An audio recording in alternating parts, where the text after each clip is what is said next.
4 जून को 18वीं लोकसभा के नतीजे आए और कुछ दिन पहले ही एनडीए ने अपनी सरकार बना ली है। इस समय हमारे साथ बात करें तो दिनेश सिंह जी हैं जो उपाध्यक्ष हैं प्रदेश कांग्रेस के। इनसे बातचीत करेंगे। ईवीएम का मुद्दा लगातार गरमाया हुआ है।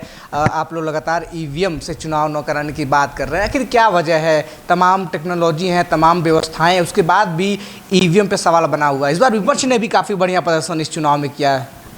देखिए, वो ईवीएम का जहाँ तक सवाल है, ये अभी हम ही लोग इसका सवाल नहीं उठा रहे हैं। बीजेपी भी इसका सवाल उठा चुकी है, किताबें भी इस पे लिखी जा चुकी हैं। तो एक लंबे समय से ईवीएम के लिए सवाल उठते रहे हैं। और सवाल ये आता है कि ये सवाल उठता क्यों है।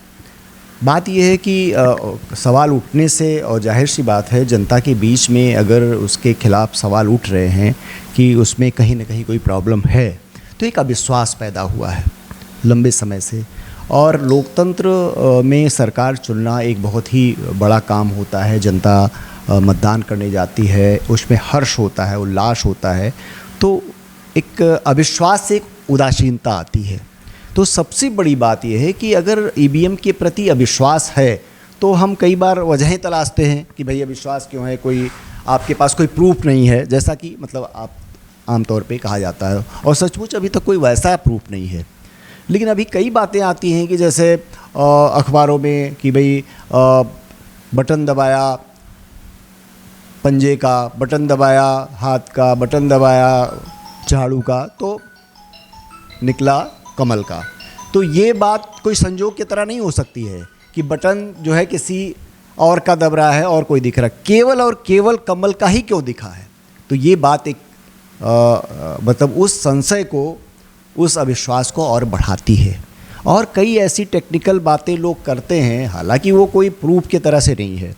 तो ये सब जो बातें हैं लगातार हो रही हैं और बड़ी तादाद में उसके खिलाफ जो है एक माहौल बना है इस देश में, इसमें कोई दो राय नहीं। और ये अभी नहीं हुआ, बहुत लंबे समय से। मैं आपसे बोला मैंने कि जब यूपीए की सरकार थी उसके पहले तो बीजेपी भी इस सवाल को उठाती रही है कि ईवीएम में समस्या है कुछ, और इसमें ज़रूर कुछ होता है ऐसा। उपचुनाव होने वाले हैं विधानसभा की सीटों पर। इस बार लोकसभा में कई ऐसे लोग चुन के गए जो विधायक थे, अब सांसद बन चुके हैं।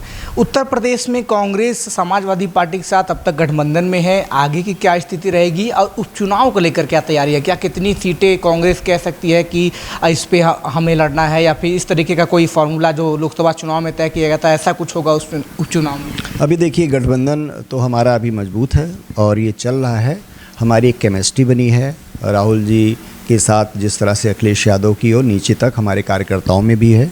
तो उसका एक दूरदर्शी परिणाम हमको देखना है, मिलना भी है। और निश्चित रूप से ये अभी चलने वाला है। रह गई बात कि इस चुनाव में जो आने वाला उपचुनाव है, इसमें हमारे नेतृत्व है उसको लेकर के आपस में मीटिंगें हो रही हैं कि हमको कितनी सीटों पे लड़ना है चुनाव। तो अभी ये चुनाव में गठबंधन बहुत अच्छे से चुनाव लड़ेगा। और वो जो संदेश है, जो इस चुनाव में हम लोगों ने संदेश दिया है जनता को, जो हमारे मुद्दे रहे हैं, उन्हीं मुद्दों पे ये चुनाव भी लड़ा जाएगा। बीजेपी और संघ के बीच खटपट की चीज़ें निकल के सामने आ रही हैं। किस तरीके से देखते हैं? क्योंकि उत्तर प्रदेश में जो प्रदर्शन रहा है भारतीय जनता पार्टी का, वो पिछले 2 लोकसभा चुनाव की तुलना में काफ़ी खराब रहा है। इसके बाद संघ के नेताओं के बयान आते हैं। किस तरीके से ये पूरे समीकरण को आप देख रहे हैं? ये पूरा भ्रम है। बीजेपी और संघ को अलग अलग देखना ये बेवकूफ़ी है, भ्रम है, जनता को बेवकूफ़ बनाने की बात है। राहुल जी जब बोलते हैं कि एक विचारधारा की लड़ाई है, तो वो विचारधारा बीजेपी संघ के रूप में कोई अलग नहीं हो सकती है। एक ही विचारधारा के लोग हैं। और राहुल जी ने पिछले इन 10 वर्षों में वो जो ये लोग हमेशा जनता के बीच में भ्रम फैला लिया करते थे कि संघ अलग है और बीजेपी अलग है, उसके बीच में जो पर्दा होता था उस पर्दे को फाड़ के रख दिया है राहुल जी ने।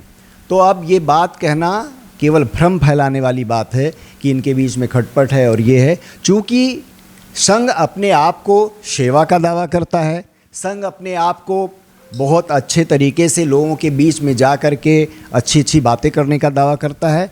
तो जब हम एक विचारधारा की बात करते हैं, तो जो सरकार चलाने वाली भाजपा है, उसका सारा जो पूरा जो उसको रसद मिलती है, ताकत मिलती है संघ से, तो संघ अपने आप को बचाना चाहता है। सत्ता में होने से बाद बीजेपी को जो नुकसान होता है उससे संघ अपने को बचाना चाहता है, वरना एक हैं, एक विचारधारा है और उनके चेहरों में कोई अंतर नहीं है। जनता को इस बात को समझना चाहिए। वो जो आपसे मिलते हैं और जो चेहरा सत्ता में दिखता है, दोनों का चेहरा एक है। कुकरेल नदी को पुनर्जीवित करने के लिए वहाँ पे ध्वस्तीकरण की कार्रवाई अकबर नगर में की जा रही है। कई लोगों को प्रधानमंत्री आवास योजना के तहत शिफ्ट भी किया गया है, लेकिन जो लोग शिफ्ट हो रहे हैं उनकी लगातार शिकायतें हैं कि आधे अधूरे निर्मित घरों में शिफ्ट होना पड़ रहा है। कहाँ पहले 11-12 कमरे थे, अब एक कमरे से संतोष करना पड़ रहा है। इसको लेकर आप क्या कहें? देखिए, बहुत दुर्भाग्यपूर्ण है, इसमें कोई दो राय नहीं। एक बड़ी आबादी उस पूरे परिसर में रहती थी, उस इलाके में उनको घर दिया गया था, उनको सड़कें बनाई गई थी। इन्हीं सांसदों, विधायकों ने, इन्हीं संस्थाओं ने उनको बिजली दी थी, यही प्राधिकरण ने उनको सब कुछ किया था। और एकाएक डिमोलिशन करना और उनको बेघर कर देना, ये बहुत ही दुर्भाग्यपूर्ण है। और हमें तो बहुत दुख होता है कि हम किस सदी में जी रहे हैं और इस तरह से हम एक अगर उन्हें हटाना ही था तो एक अच्छा उनके लिए पहले से तैयार करके रखते और वहाँ पे भेज देते उन लोगों को जाने के लिए। उनको कुछ कंपनसेशन इतना दे देते कि वो अपना घर बना लेते। तो ये बहुत ही दुर्भाग्यपूर्ण है। सोचना चाहिए इन संस्थाओं को जो सरकार चला रहे हैं, इतना क्रूर होना बहुत ही गलत बात है। ये थे हमारे साथ उत्तर प्रदेश कांग्रेस के प्रदेश उपाध्यक्ष दिनेश प्रताप सिंह जी, जिन्होंने साफ तौर पर हमसे कई मुद्दों पर बातचीत की और संघ और बीजेपी के खटपट को देखकर उन्होंने साफ तौर पर कहा कि ये सब संघ और भाजपा का फैलाया हुआ भ्रम है। वहीं ईवीएम के मुद्दे पर उन्होंने कहा कि ईवीएम से चुनाव कराने पर आगे बात होनी चाहिए, विचार होनी चाहिए। अनादि टीवी के लिए सहयोगी शिवांशु पटवा के साथ विवेक शाही, राजधानी लखनऊ।